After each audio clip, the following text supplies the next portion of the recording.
Well, as you saw earlier in the show, we've been seeing the devastating effects the constant rain has had across the southern plains and right here in Louisiana. In this week's Bottom Line, TWILA's Neil Melancon shows us what the long-term effects all this water are going to have on our planting schedule and eventually this year's harvest.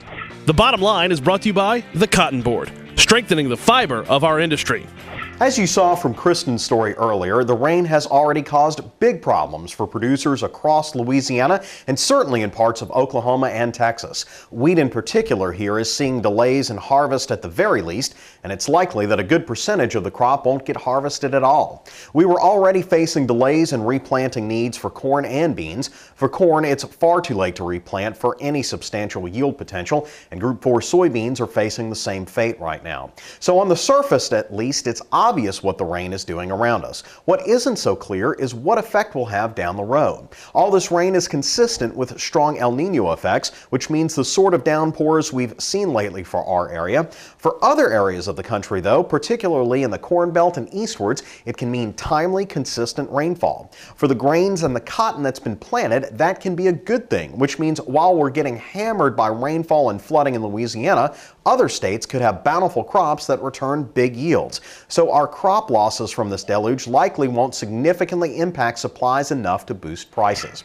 Take a look at wheat in particular. In ending stocks alone, we're seeing a jump year after year here in the U.S., and that's already with an estimated reduction in yields here. The output drop, though, is more than made up for by a reduction in trade, as a glut on the world market stage is even more pronounced. This same scenario is being played out across the grains, with the double whammy for us here in Louisiana being reduced yields and reduced prices at the same time.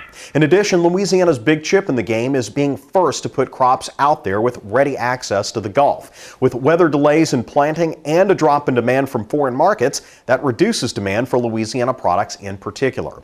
The bottom line is it's still too early to tell, though, if this weather will have a significant overall impact on our grain production this year, but it certainly will have one on ours here in Louisiana, both in yields and in which crops will be produced. And guys, we know all this rain is going to affect our wheat crop, but USDA last week just showed their numbers staying the same for good to excellent in wheat week after week, and it's 15% better than last year. So while we know our crops won't be that great, it's just this national and world markets are just have a glut. And the most unsettling thing, I think, to me is that there's no end in sight for the rain. If you look at the forecast for the next 10 days, it's 60 to 80% across Louisiana. No, and we could see with El Niño those kind of weather patterns, either continued rain like that or a drought like we saw in Texas last year.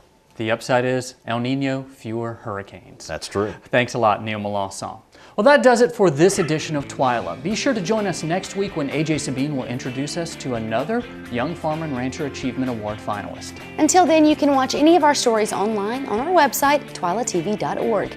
And be sure to follow us on Twitter and like our page on Facebook.